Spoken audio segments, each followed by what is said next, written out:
Joining me now, Tom Fitton, president of Judicial Watch.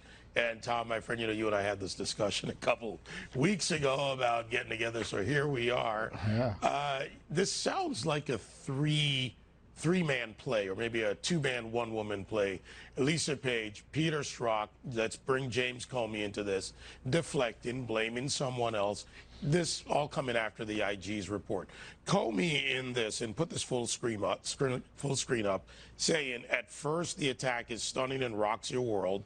The second stage is a kind of numbness where it doesn't seem quite real. In the third stage, the impact diminishes, the power of it shrinks.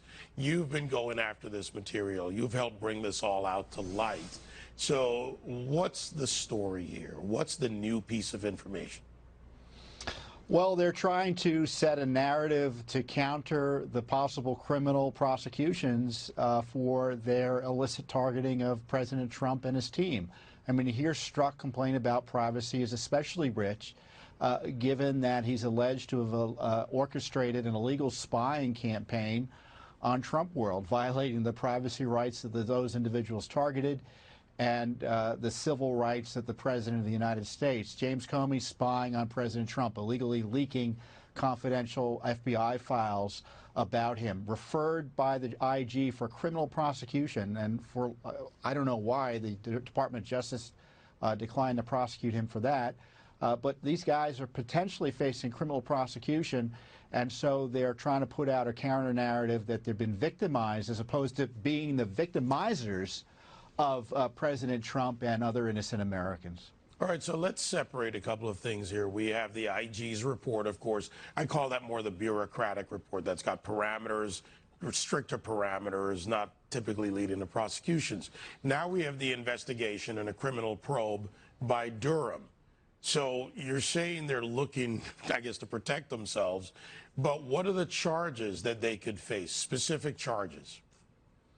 Oh, conspiracy, abuse of office as it relates to violating the civil rights of Americans, other violations of law, converting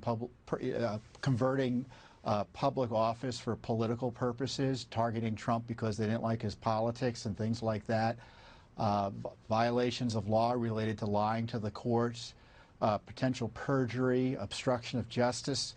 You name it. I don't know if they'll be prosecuted for any of that. I'm frankly a little skeptical that much will be done, but they ought to be very nervous about it. And Strzok especially has been protected, ironically, by the FBI. We're asking for documents under a FOIA lawsuit, and the FBI has been slow rolling the release of documents and don't want to give them all to us until at least the year 2021. So Strzok's been protected by this gang. Comey's been protected by this gang. And complaining about Trump tweets is just so weak compared to the fact that these guys have been protected. Anyone else who did what these folks are alleged to have done, at least in a private corporation or regular American, Justice Department would have come after them like a ton of fallen on them like a ton of bricks. Instead, they're still agonizing over whether to prosecute them or not. It's just what a terrible city this is in terms of allowing this corruption to go by unpunished until now. So is this more a case, or all too often a case, of the bureaucracy and the agency protecting itself? And that would bring up some serious questions for the Attorney General or the FBI Director. Well, I think the FBI director is AWOL on handling this FBI corruption that's been exposed. You have two senior leaders of the FBI, the former director, former acting director, Comey and McCabe, both referred to the DOJ for criminal prosecution.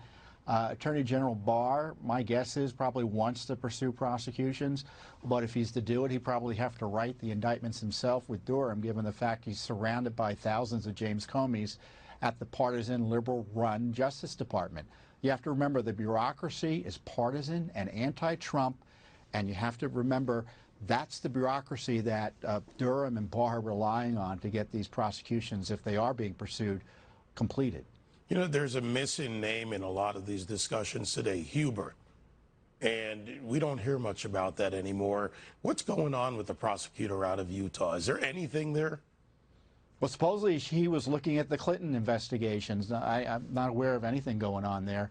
Justice Department was just the week before Christmas, David, in federal court against Judicial Watch. They sent 6 lawyers, Justice Department and State Department lawyers, to defend Hillary Clinton and try to shut down Judicial Watch's efforts to get more information about the emails in Benghazi.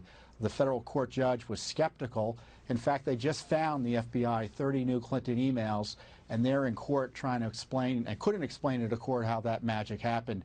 The Justice Department is still defending Hillary Clinton. That tells you a lot about what I expect in terms of prosecutions over Spygate. Yep, understandable skepticism by the American people. Thank you, Tom Fitton. Good to see you again, my friend.